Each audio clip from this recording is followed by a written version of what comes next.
నీ శవయాత్రకు నువ్వే పాడిగట్టుకుంటావా, లేక నీ సామ్రాజ్యానికి నువ్వే చక్రవర్తి అవుతావా? తేల్చుకో. నిన్ను కబలించడానికి దూసుకొస్తున్న ఈ చీకటి సముద్రంలో నువ్వు మునిగిపోతావా, లేక అలలనే శాసించే సునామీలా ఎదురెళతావా? ఇది నీ జీవితం, ఒక రక్తసిక్తమైన రణరంగం.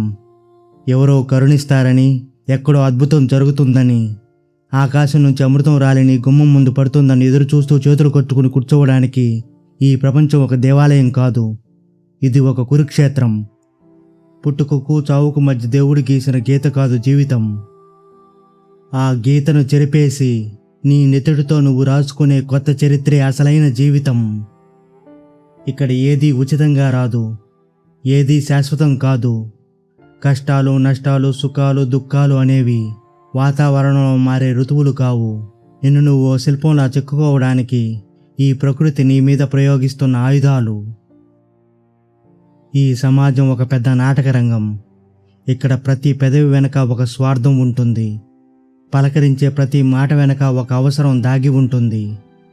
ఒకడికి తినడానికి తిండి లేదన్న ఆకలి మంట, ఇంకొకడికి అన్నీ ఉన్నా ఏదో కావాలన్న అహంకారపు మంట. పైకి చూస్తే అంతా పర్ఫెక్ట్గా బ్రతికేస్తున్నట్టు కనిపిస్తుంది, కానీ లోపల తొంగి చూడు, ప్రతి వాడి గుండెల్లో ఏదో ఒక భయం, ఏదో ఒక కసి, మరేదో బయటికి చెప్పలేని వ్యధ. నీ చుట్టూ 100 మంది ఉన్నారని, నిన్ను మోసే వాళ్ళు ఉన్నారని విర్రవేగకు. కష్టం వచ్చినప్పుడు నీ నీడ కూడా నిన్ను వదిలేసి వెలుగు వైపు పరుగులు పెడుతుంది. ఎవరికి ఎవరూ లేరిక్కడ. ఎవరి అవసరాలు వాడివి, ఎవరి బ్రతుకు పోరాటం వారిది. నిన్ను అర్థం చేసుకోవడం లేదని ఏడవద్దు. నీకు నువ్వు అర్థమైతే చాలు, నువ్వు ఈ ప్రపంచాన్ని సైతం శాసించగలవు. ఎవరో నిన్ను వదిలేసి వెళ్ళిపోయారని ఏమాత్రం బాధపడకు. ఈ సమయాన ఎవరూ నీ తోడు లేరని, నువ్వు ఒంటరైపోయావని కుమిలిపోకు. ఎవరు ఉన్నా లేకున్నా సరే నీ జీవితం అక్కడితో ఆగిపోదన్న సంగతిని అస్సలు మర్చిపోకు. ఈరోజు నువ్వు అనుభవిస్తున్న ఈ ఒంటరితనం నీకు శాపం కాదు, అది నువ్వు నిన్ను తెలుసుకునేందుకు ఆ దేవుడిచ్చిన గొప్ప వరం. ఈ మాయా ప్రపంచంలో నీకు నువ్వే ఏకైక అండ. పక్కవాడి భుజం మీద చేయి వేసి ఎక్కువ దూరం నడవడం అంటే వాడి కాళ్ళ దగ్గర నీ తల పెట్టేసి ప్రభు నువ్వే శరణన్నట్టే. కష్టాలు నష్టాలు రాకుండా ఏ జీవితం కూడా ఉండదు. ఆటుపోట్లను తట్టుకోకుండా ఈ భూమి మీద ఏ జీవి కూడా మనుగడ సాగించలేదు.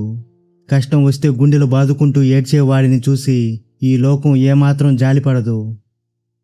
పైగా వాడి పిరికితనాన్ని చూసి నవ్వుకుంటుంది.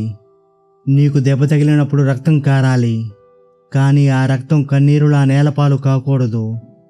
నీ నరాల్లో కసిగా మరిగిపోవాలి. జీవితంలో నీకొచ్చే కష్టాలు, నష్టాలు, సుఖాలు, దుఃఖాలనేవి నిన్ను నాశనం చేయడానికి ఏమాత్రం వచ్చినవి కావు. అవి నీలో నిద్రపోతున్న మృగాన్ని తట్టి లేపడానికే వచ్చాయి. ఇది పరీక్షాకాలం. నిన్ను నువ్వు ఉక్కులా మార్చుకోవడానికి కాలం పెడుతున్న ఒక పరీక్ష. ఈ పరీక్షలో నువ్వు ఓడిపోతే చరిత్ర నిన్ను క్షమించదు, ఈ సమాజం నిన్ను బ్రతకనివ్వదు. అందుకే నువ్వు నిలబడాలి, తలబడాలి, నువ్వు వీరుడిలా మారాలి. ఒక్కటి గుర్తుపెట్టుకో, ఏమాత్రం ఉలి దెబ్బలు తినకుండా శిలశిల్పంగా మారలేదు. మంటల్లో కాలిపోకుండా బంగారు ఆభరణంగా మారదు. కాలిపో, ఆ మంటల్లో ఒక సమిదిలా కాలిపో, కానీ ఆ బూడిదలో నుంచే ఒక ప్రపంచంలా పుట్టుకురా. కష్టాల బరువుతో కృంగిపోయే బదులు ఆ కష్టాలనే పునాది రాళ్లుగా పేర్చుకుంటూ ఒక సామ్రాజ్యాన్ని నిర్మించుకో.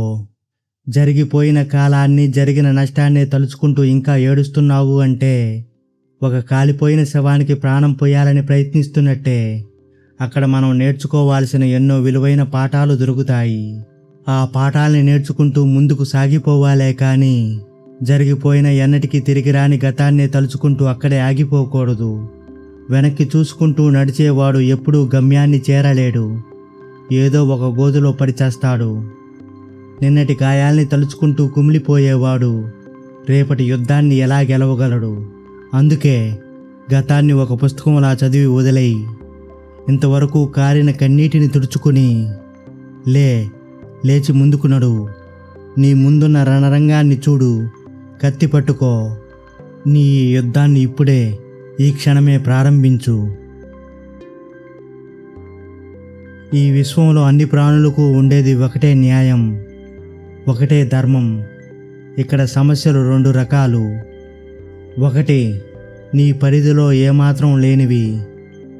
పెను తుఫాన్లు రావడం, మనుషులు మారిపోవడం, ఇవన్నీ ప్రకృతి నియమాలు.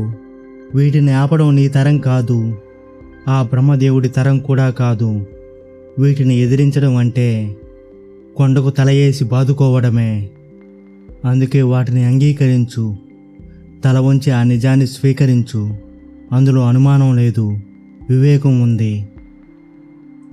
నువ్వు ఎప్పటికీ ఎన్నటికీ మార్చలేని దానికోసం ప్రయాసపడడం అంటే నీ కాలాన్ని, శక్తిని వృధా చేసుకోవడమే.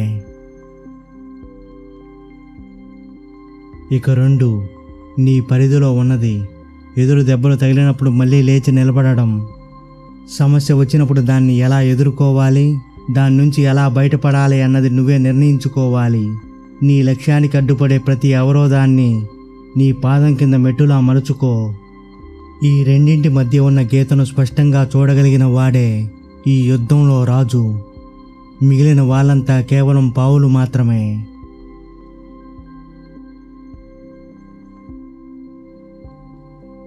అందుకే లేచి నిలబడు. ఈ సృష్టిలో కష్టం రానివాడంటూ ఎవరూ లేరు. ఆ కష్టాన్ని చూసి భయపడి ఆగిపోయేవాడు దానికి బానిసలాగా మిగిలిపోతాడు. దాన్ని తొక్కుకుంటూ ముందుకు సాగిపోయేవాడు ఒక అద్భుతమైన చరిత్రను సృష్టిస్తాడు. అందుకే నీలో పేరుకుపోయిన అర్థం పర్థం లేని భయాల్ని కాల్చేయి. నీ జీవితంలో నీ మీద నీకు ఉన్న అనుమానాలన్నిటినీ తీసి పాతరేయి. నువ్వు వేసే ప్రతి అడుగుకి భూమి కంపించాలి. నువ్వు మాట్లాడే ప్రతి మాట ఒక తోటాలా పేలాలి. ఇకనైనా దేనికోసమో ఎవరికోసమో బ్రతకడం మానేయి. నీ సత్తా ఏంటో నిరూపించుకో.